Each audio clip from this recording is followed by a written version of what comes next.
There are wounds a nation carries long after the headlines fade. 26/11 is one of them.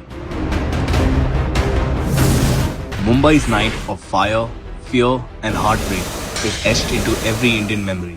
10 Pakistani terrorists stormed the financial capital, turning its busiest streets into battlegrounds. For 3 endless days, the country watched as hotels burned, gunshots echoed, and 166 innocent lives were lost. Fathers, daughters, officers, waiters, tourists, and heroes. And yet, behind the chaos lay a truth far more painful. This did not happen in a vacuum. It happened because those in power failed their own country. For years leading up to 26/11, intelligence warnings were ignored, agencies worked in silos, and national security was treated like an afterthought. The Congress-led UPA government drifted through one alert after another with stunning casualness until the inevitable happened. Terrorists from Pakistan walked into Mumbai as if India's borders were open doors. When the city bled, India expected its government to stand tall, but the Congress leadership staggered instead. Even as Pakistan-backed terrorists killed the nation's children, Rahul Gandhi reportedly told American diplomats that Hindu terror is a bigger threat. While the world saw Pakistan's hand clearly, the Congress establishment chose politics over national unity. The final blow came from within their own ranks. Chidambaram's own admission.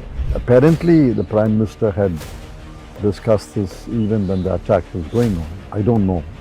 I can only surmise. And the conclusion was largely influenced by the NEA and the IFS that we should not physically react to the situation. A sovereign nation hesitated, not because it lacked strength, but because its leadership lacked will. Justice for 26/11 should have begun immediately. Instead, it froze. Key masterminds like Sajid Mir and Yusuf Muzammil continued to live freely in Pakistan. No attempt was made to pressurize, expose or pursue them with the intensity India deserved. The UPA government stayed quiet, content with diplomatic statements and half measures, while families of the victims waited for answers that never came. But the story didn't end with Congress's silence. A new chapter began when a decisive leadership stepped in. Under Prime Minister Narendra Modi, India's stance on terror shifted from passive to unforgiving. In 2019, the UAPA Act was amended, something no previous government had dared, allowing India to designate individual terrorists and not just organizations. This single change broke decades of diplomatic deadlocks.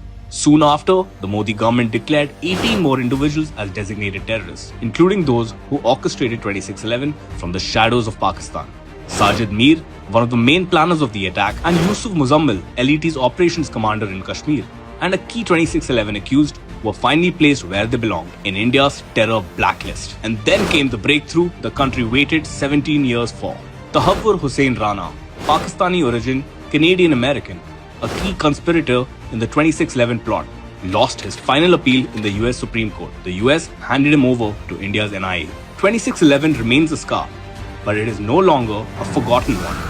After years of inertia and excuses, India is reclaiming her justice step by step, name by name, terrorist by terrorist. Congress allowed the wound. The Modi government is ensuring it finally begins to heal.